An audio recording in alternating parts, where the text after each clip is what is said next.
कमावलं, भरपूर कच्चून कमावलं, पण यातलं आपल्यासाठी अंतकाली घर घरात जाग्यावर, गाडी गाडी जाग्यावर, बॅलन्स बँकेत, दागिने तिजोरीत, इस्टेट जाग्यावर, नातेवाईक फक्त पोच करायला.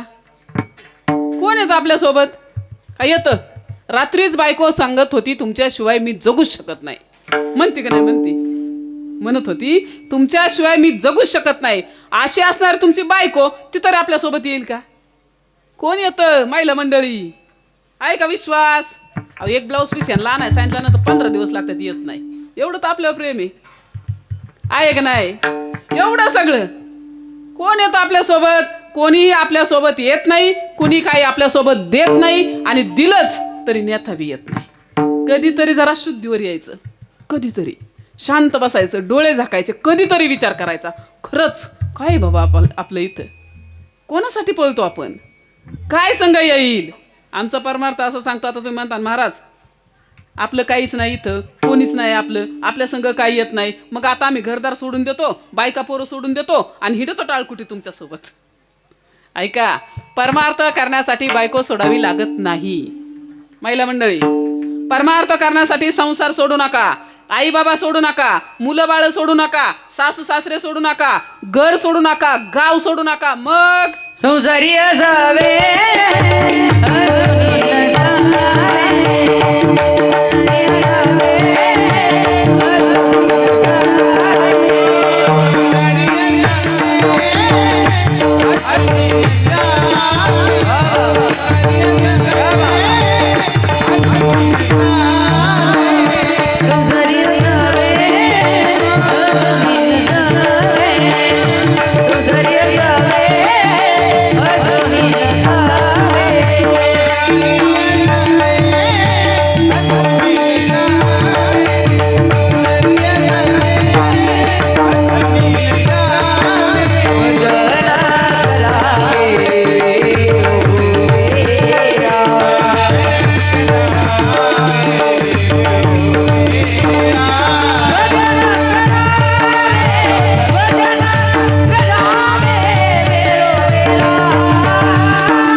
काय सांगितलं?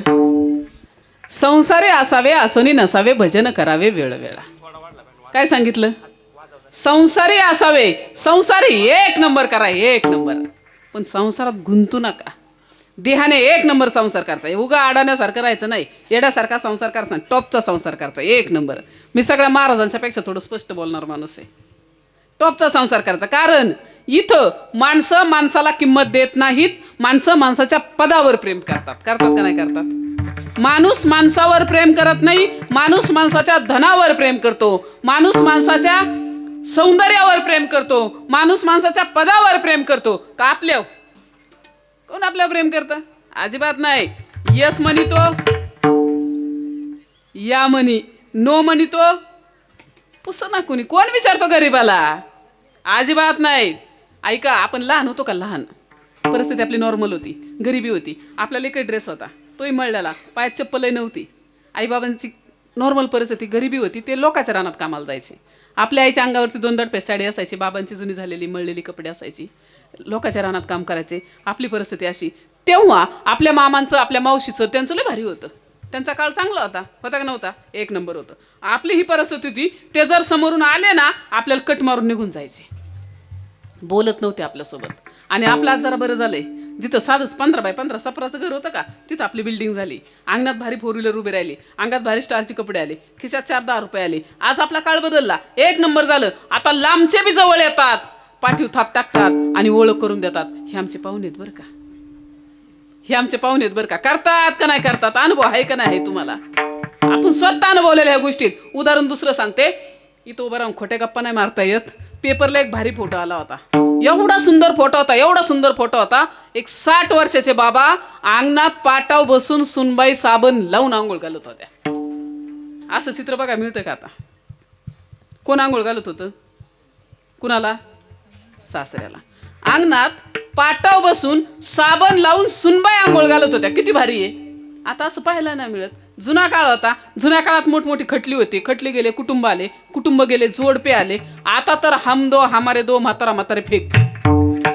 आता ती म्हातारी नको आणि म्हातारं नको आणि कुणीच नको अशी लोकांची मानसिकता झाली. पण या काळात अंगणात पाटाव बसून साबण लावून सुनबाई आंघोळ घालतात. किती भारी आहे. एवढा फोटो आवडला, एवढा फोटो आवडला, म्हणलं 1 नंबर फोटो आहे, भारी आहे, 1 नंबर आहे, आवडला. पण त्या फोटोच्या खाली लाख मोलाचं एक वाक्य होतं. फोटो किती सुंदर आहे, फोटो किती सुंदर आहे. माझी भाषा कळते का तुम्हाला. मग तुम्ही असे काय बघताय, मी बिहारवरून आल्यासारखे नुसतेच. आमच्या इकडं ना पद्धत अशी आहे, माणूस गेला ना मग उचलतात. तुमच्या इकडे कसं आहे, तसंच आहे ना, तर सेम आहे ना. मग तुम्ही असे काय बघताय माझ्याकडं. आमच्या इकडे वडाच्या झाडाला वांगी लागतात, तुमच्या इकडं हा कशाला वांग्याच्या. अहो वडाच्या बिडात झाडाला वांगी बिंगी नाही लागत. वांगी लागण्यासाठी वांग्याचं झाड लागतं, हो की नाही. तसं माणूस गेल्यावरच उचलतात. मग मी बोलते आणि तुम्ही नुसतेच माझ्याकडे बघत आहे टाका टाका टाका. मला काय समजा ना, नेमकं घोळ होतोय. मला सांगायचं तात्पर्य, आपला विषय चालला होता एवढा भारी फोटो आणि फोटोच्या खाली लाख मोलाचं एक वाक्य होतं. किती सुंदर फोटो आहे, लय भारी. ते वाक्य असं होतं, ज्यांना आहे पेन्शन त्यांना नाही टेन्शन. मला सांगा, आंघोळ ही म्हाताऱ्या बाबांना होती का पेन्शनला होती. करतात का माणसं प्रेम. सरपंच हा, माणूस माणसं प्रेम करत नाही. माणूस माणसाच्या धनावर प्रेम करतो, माणूस माणसाच्या पदावर प्रेम करतो. म्हणून मला सांगायचं तात्पर्य इथं राहतोय ना, टॉपचा संसार 1 नंबर संसार करायचा, 1 नंबर. उगा अडाण्यासारखं राहायचं नाही, येड्यासारखं राहायचं नाही, टॉपचा संसार करायचा. पण त्या संसारात राहून मात्र भारी परमार्थ करायचा. आपण राहतो संसारात, राहतो परमार्थात, पण खऱ्या अर्थाने असतो संसारात. जरी तुम्ही आता इथं बसलात कुठं कीर्तनात म्हणजे परमार्थात, पण शरीराने येतोय, मनाने कधी उरकत आहे काय नो, किती टाइम आहे काय नो. तुम्ही बसलाय पण लय आवडीने का, उगा इकडं फुलं पडत नाही तो पण तू उठता येत नाही, महाराज बंद करत नाही तो हलता येत नाही, अशी तुमची मानसिकता आहे. तुम्ही काही लय आवडीने लय प्रेमाने नाही बसले. म्हणून सांगायचं तात्पर्य, परमार्थ भारी करायचा, संसार सोडायचा नाही. असावा परमार्थ संसारात, पण खऱ्या अर्थाने मनाने मात्र परमार्थात असलं पाहिजे. उदाहरण सांगते तुम्हाला दुसरं. तुम्ही आळंदीच्या पंढरीच्या वारीला जाता का, जाता. आपली वारी कशी सांगते ना, आपली भक्ती कशी असे सांगते. पंढरीच्या आळंदीच्या वारीला जर जायचं असेल तर महिनाभर 15 दिवस अख्ख्या गावात चर्चा आहे आपली, आहे का नाही आहे. काय मला वारीला जायचंय, आहे का नाही, मला वारीला जायचंय, मला वारीला जायचं, अख्ख्या गावात आपली चर्चा आहे. ज्या दिवशी पालखी प्रस्थान आहे त्या दिवशी सकाळी लवकर उठलो, घरातली कामं आवरली, 4-8 दिवसाची लता कपडे पिशवी बॅग भरली आणि वारकऱ्यांच्यात आपण सामील झालो. पहिल्याच मुक्कामाच्या ठिकाणी पोहोचतोय नाही पोहोचतोय तूच चालू होतोय. काय हॅलो, लाईट आली का, मोटार चालू केली का, गायांना पाणी पाजलं का, धारा काढल्या का, भैया कुठं गेलाय, दीदी काय करते आणि तू कुठे आहेस, कोण विचारतय.